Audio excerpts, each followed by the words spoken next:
So This hello meeting is being and recorded. welcome to the New Gig podcast. I'm your host, Glen Hodgson. And today I'm delighted to be joined by content marketeer and remote work advocate, Magdalena Finke. Good morning to you, Magdalena. Good morning, joining from Munich. Excellent. It's good to have you on the program. So please just begin by giving us a little bit of a background about yourself, a little bit about your journey and how you come to be in the situation you are today. Exciting journey, actually, that I'm excited to talk about. So I grew up as a child of two entrepreneurs.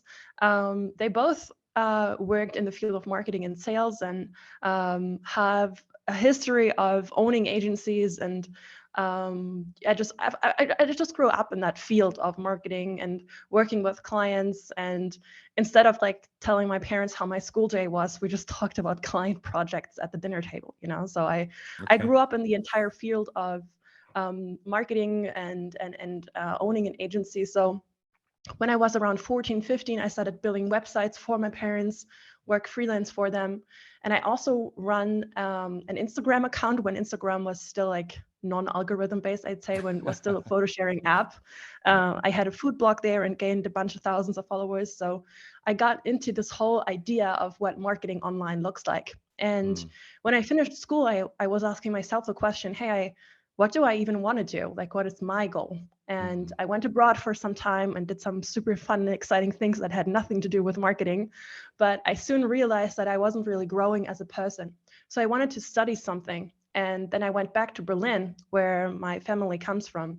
And I started studying business psychology, and I started working at an agency, at a marketing agency, solely focused on online marketing services.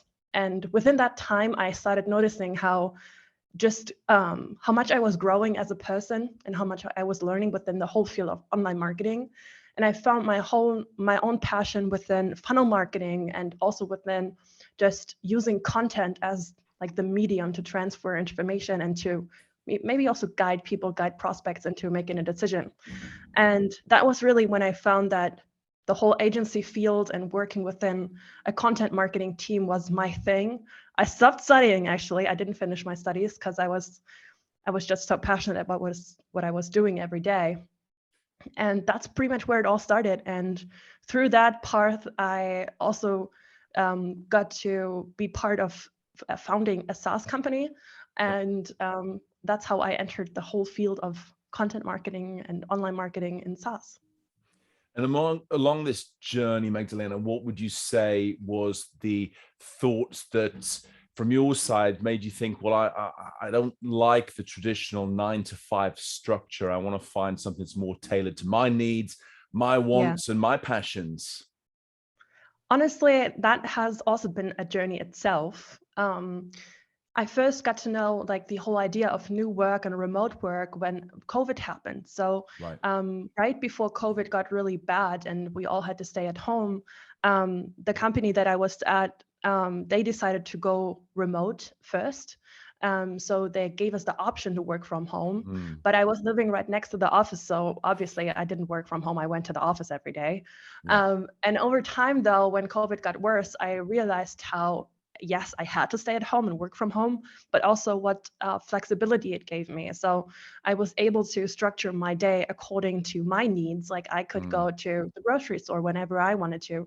I could make a doctor's appointment without my boss or my managers being like strict about it. So these little things made the difference for me. And I started being very interested in this entire field. And actually through LinkedIn, I found out that there's a whole community around remote work. And that's how I got interested in it. And that's why it became something that I was like just passionate about and wanted to find out more about. And especially through LinkedIn, I would say, and also some podcasts here and there. And also through my dad going into the entrepreneur journey again and working from home, it became more and more relevant to me. Exactly. So it's a real work from anywhere mentality that you had, and the realization that you can deliver value without having to be in a physical location 9 to 5 days a week. True. And also, I must say that I don't think that remote and having a 9 to 5 job is technically like an opposite, because Right. my job today, I still work for a SaaS company, obviously, Yeah. Perspective. Yeah. We're a software tool where you can build mobile funnels with. Um, and we are a fully remote company. We do not even have an office. Like my team is spread across Europe, and we all work from home or where we're at. Like if I decide today I want to go to Spain and work from Spain, I can do that. But Yes. I live in Munich with my partner, and we have this amazing flat here. So I love working from home, actually. But technically, I could still remain in this 9 to 5 structure. I could get up at 8, start working at 9, and stop working at 5. My Yes. employer would allow me to do so, right? Yeah. But Yeah. at the same time, it gives me, or my employer gives me, the option to not do that, right? My results count, and how my team works. I'm obviously head of a department, so I do work with a bunch of people, and they are reliant on me like I am on them. So Yeah. this remote structure just gives me the opportunity to fit my private life and my work life into one bubble without having to make like compromises, really. Yeah, and I think that's what a lot of people are realizing, that the technology makes this possible, but also the fact that what really counts is the value that you can give to a company or an organization, True. as opposed to the time and location of where you're doing things. And it's kind of almost the technology's been there for a while, but it's certainly getting better and better all the time.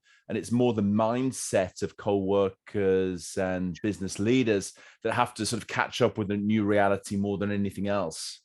Yes. And honestly, Glenn, I have to say that without the culture that have established at Perspective, I don't think that fully remote would be possible. You have to be a certain type of person, Right. being able to work by yourself and actually work towards the results. I feel like to really understand the benefits that remote work gives you, you have to enjoy that. You have to enjoy traveling. You have to be able to work by yourself, have a great time management system for yourself. Yeah. So, for example, I'm thinking of one of my best friends who I also used to work with in the past, so I definitely know how she works. And she's a people person. She Yes. just loves being around people. She's a great like office management person. Like she knows everything that's going on in the office and manages between people, but also she sees when plants need water, She's just great at organizing a space and Yeah. organizing a team. So for her, working remotely alone at home, it would just not be her thing, Yeah. right? Yeah. So I believe that working remotely obviously comes with challenges as well, but you have to be a certain type of person to really make remote work and also make the team work remotely, Yes. right? And what kind of characteristics would you say the main things that a good remote worker should have, Magdalena? What's what's your observations on this? I feel like you have to be able to be very. That's actually an interesting question. Wow, thinking about it, you have to be very accountable of what Yeah. you're doing. So you have to own your projects and actually request accountability and responsibility from your teammates. Yeah. So whenever you are working on a project and someone is not maybe delivering something that you needed, you need to be the one who's like, hey, where is that? Like, I need that from you until then. So Yeah. instead of just owning a project and being like, oh yeah, it's fine, thank you, you have to be the one pushing and you have to put in the energy. So I think it's more about learning to over communicate on things than Yes. not doing Yeah. so, Yeah. right? So you have to be a driving person, a driver, I'd say. So that's definitely a characteristic. And also, I think you have to be able to be alone. Like, Yeah. I feel like there's some people who just cannot be alone, or they do not like thrive when they're alone a lot. And when you work remotely, I mean, that could also mean that you go to a co-working space every day with your mates who also work remotely, right? Yes. Yeah. So it doesn't technically mean you are alone at home, but that's something that I would still say counts when you work remotely, that being alone and still working focused on your projects is something that you should bring to the table for sure. Right. So it's kind of the mentality and the outlook's important, but also giving probably more flexibility and opportunities to individuals. So it's not saying everyone needs to be in the office or everyone needs to be a remote worker. There's that flexibility that allows people to play to their strengths and bring out what they need and what they require in Totally. terms of an organization. Yeah. True. But I must also say that remote isn't the way to go for every company out there. I'm Okay. already in in a position where obviously we are an online-based SaaS company.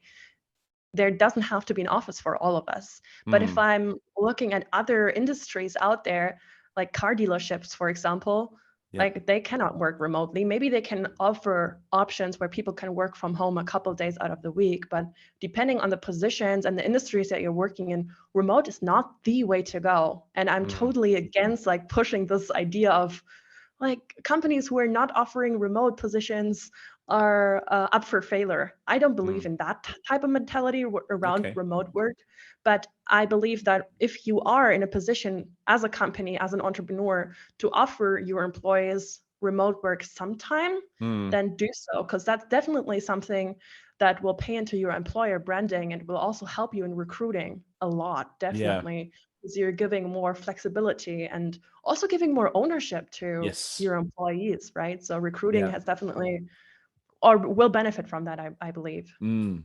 No, I completely agree, Magdalena. I think that that's going to be crucial to allow people to be able to sort of pick and choose. And as the war for talent intensifies, I think that For having sure. people with the right skills, but also offering them what they need and want, will be certainly a differentiator in the labor market, and hopefully be able to attract the right people to the right places.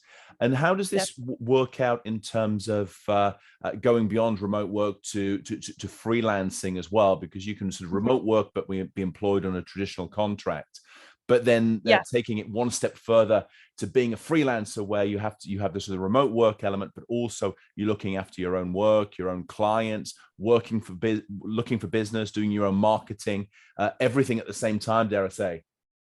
Yeah, that's actually a good question. And I've done so in the past, obviously, when I was still working for my parents. And I Yeah. mean, I see that with my parents as well. Right now, my dad is a solo entrepreneur. Yes. He's in consulting in the automotive industry, and Yeah. he works from home as well.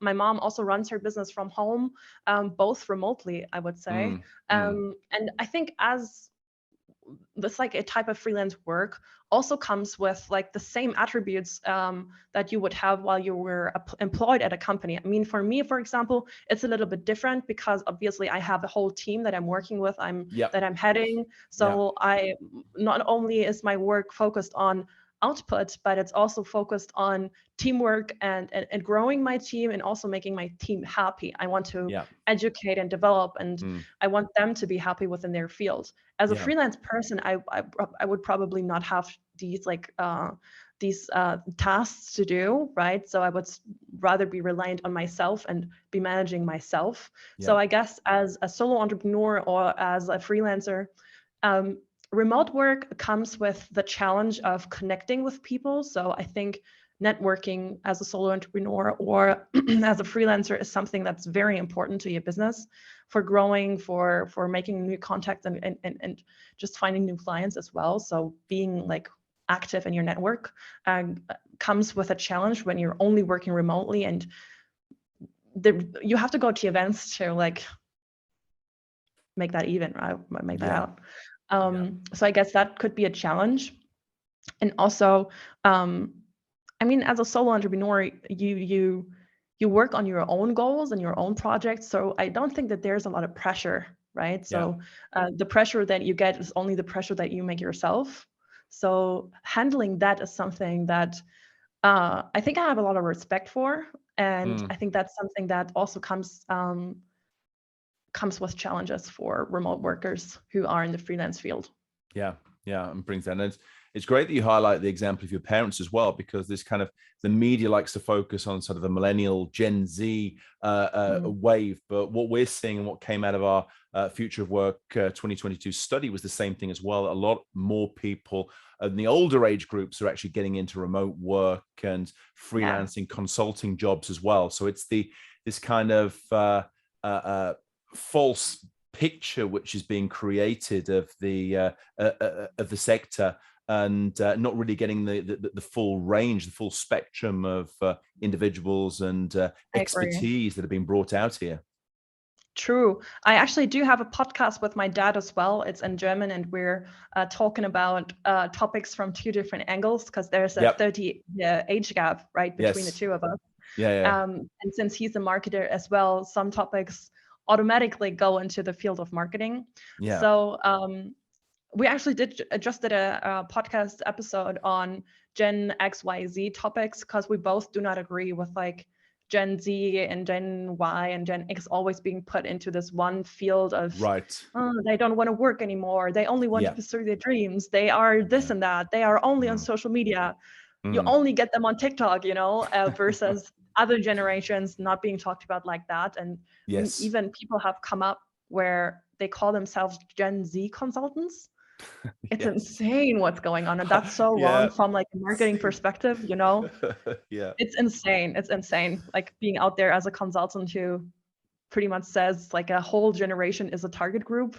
That's like totally against marketing, or how marketing works. But I feel like it's becoming more and more relevant to talk about that topic, and especially with the whole remote work angle.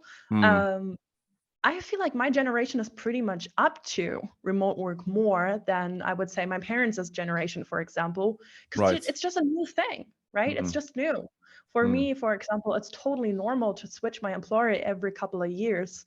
But if I look at my parents' generation, like if they once find a job where they're very happy at, they will stay at that for like 20, 25 years. So obviously, again, a very generalistic sentence that I just said, but or approach, but definitely something to take into account when talking about that.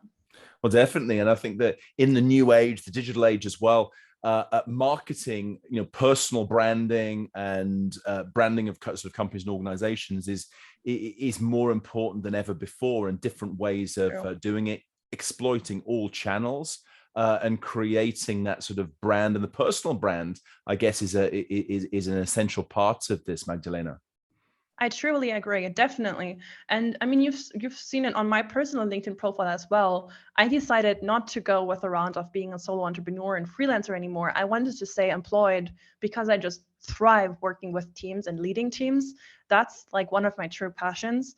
And working with perspective has really given me the opportunity of being very open about what I personally think. Like our CEO Michael at Perspective, he's huge on LinkedIn. He's like blogging every day, and he's huge in Germany, I'd say, on LinkedIn, like a LinkedIn influencer sometimes. But he actually was the person who encouraged me to do my own LinkedIn blogging, not only with like Perspective's growth in mind and Perspective's hiring in mind, but he wanted me to grow as a personal brand for myself. Like he pitched it to me with that being, hey, take this, because even if you ever leave Perspective, you at least take a personal brand. And I find this so like empowering, actually. And I do want to give that as a shout out, not only to him, but also as a reminder to some people out there who may be working in the management field, are employed at companies. Growing a personal brand doesn't mean you will eventually become like self-employed or grow a company or fund a company, or I don't know, go the solo entrepreneur way. But you can also grow a personal brand while being employed and just being yourself, right? So I definitely see the benefits of doing that, not only for hiring purposes, but also just to get your opinion out there.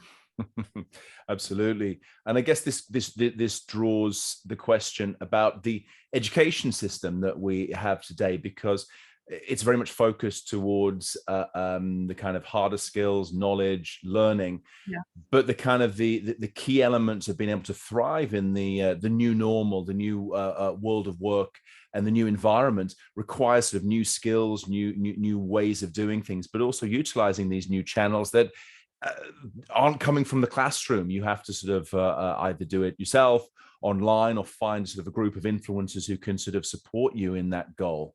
Yes, for sure.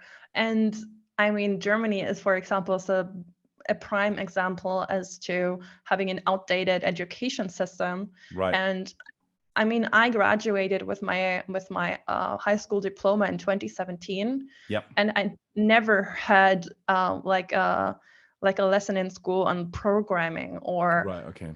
like anything that I wanted to do after I finished school. Like Yeah. the whole education system pretty much just relies on how good you are with a teacher, like how the vibe is between you and the teacher, how well they like you, or also like how good you are at like learning vocabulary, for example. Right. So my English, for example, I was also always good in English and French, like languages just came easy to me. Yep. And everybody always asked me, hey, why are you so good in English? And it's not because I paid attention in school, it's just because I watched YouTube.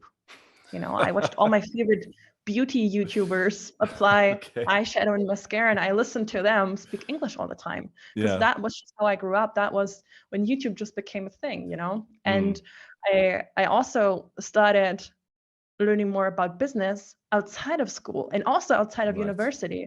I eventually quit my studies because it was just boring. It was so boring. And I was working full time in the agency. I was studying at night, at the evening, right? In the Okay. evening.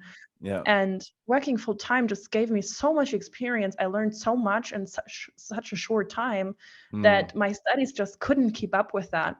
Like Okay. I was learning stuff in university that was just so outdated, and some profs were telling me, "Oh no, online marketing is just not so important." And I'm like, what?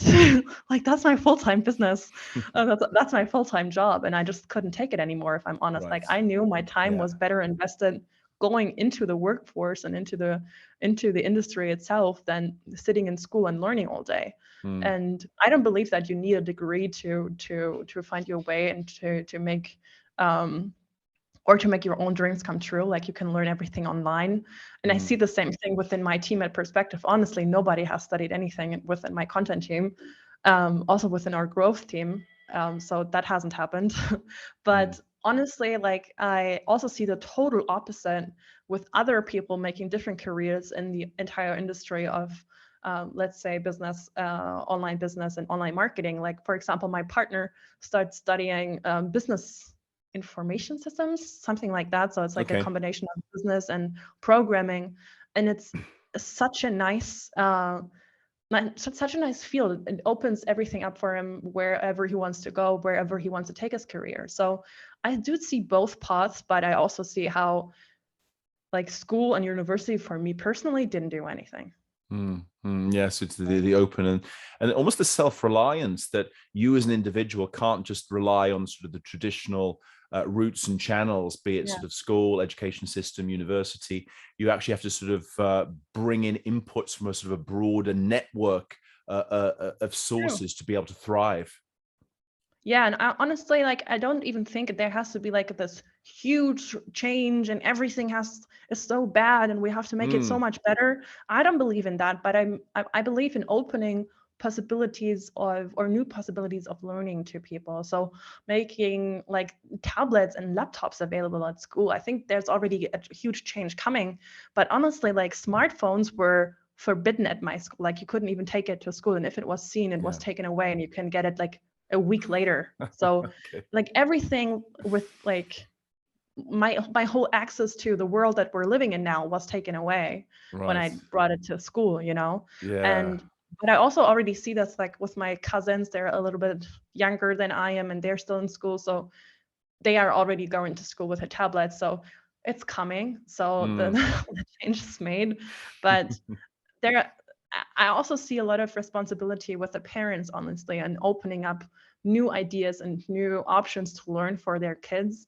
It's not Yes. only being, hey, you can watch 30 minutes of television tonight, but it could also be, hey, you can watch 30 minutes of how to program something on YouTube tonight. Right. So Yeah. The options are just there. making it more fun and open more ways, and also just inviting your kids on and following dreams. Like I have a good friend who's an entrepreneur, serial entrepreneur, and his son started painting shoes when he was very young.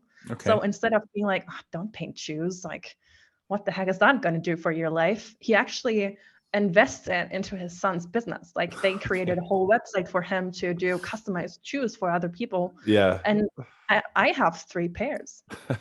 You know, it's he encouraged his child and made it or made him think more of his talents and actually go into something that was fun for him to do. So I Yeah. really believe in that, and that the parents do have to take more responsibility of that path and also teach the children. And yeah, but honestly, it's also getting so much harder to really educate your child on how to use the internet. Well, it's going so fast, new channels, new Definitely. abilities, but I think it's crucial that everyone stays aware of the opportunities and the possibilities that are being Definitely. created by new technologies and the next wave where this is going to take us. There's But going to also be of a the mix. dangers. Also of the dangers, honestly. Like we had that actually, I remember having like a media course in school, like, which was like one day where someone came over and explained to us how to use the internet Yeah, or what like to be cautious of. But I mean, that has changed drastically. There are TikTok challenges where kids are dying. I mean, there's a lot going on where parents have to pay attention, and getting yes, that into the education system, that could be something that I would definitely support. Honestly, I'm not an expert in that whole field. I haven't made too much research. This is only also like reliant on my personal experience. yeah. But I mean, there are already steps being taken, and I'm supporting that definitely. Yeah, absolutely. So it's going to be a bit of classroom, a bit of Mr. Beast, and the rest of it, Yeah, educating us where we need to take it. I think it's for sure. fascinating, and it will just continue to evolve. And Magdalena, it's been an absolute pleasure to have you on and to hear your thoughts, ideas, and also your experiences. Thank you very much, and look forward to hearing more from you again in the future. So glad that I was able to come on here and share my story. I feel like more people should do so, right? Talk about their experiences and just share where they're coming from. So thank you so much for having me. Thank you. Pleasure.